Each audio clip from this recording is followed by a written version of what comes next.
c'est un bobard.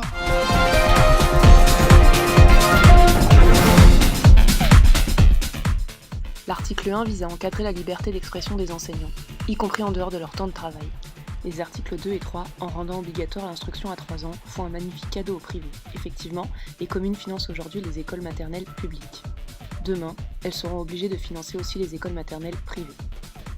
L'article 5 généralise le recours aux AVS mutualisés. Aujourd'hui, un enfant en situation de handicap peut bénéficier d'un accompagnant individuel.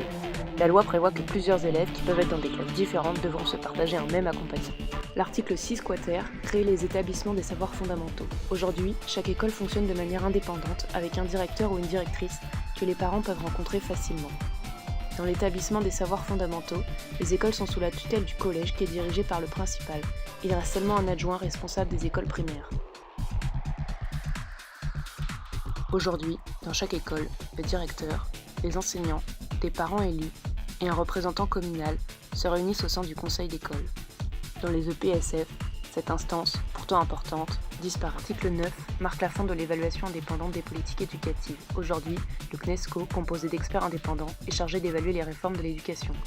Demain, le ministre choisira lui-même 10 des 14 membres du CEE, qui évaluera d'ailleurs plus les écoles que les réformes, au risque de créer une concurrence entre les établissements. Grâce à l'article 10, Blanquer définit lui-même le référentiel de formation des futurs enseignants. Il a ainsi prévu que 55% du temps de formation soit destiné aux savoirs fondamentaux, français, maths et valeurs de la République, contre seulement 20% pour l'ensemble des autres disciplines, la pédagogie et la gestion de classe.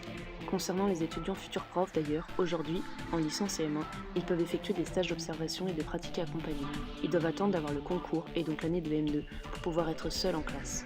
Dès la rentrée prochaine, les étudiants pourront effectuer, seuls, des missions d'enseignement, alors même qu'ils n'ont pas encore obtenu de concours. Voilà des remplaçants bon marché.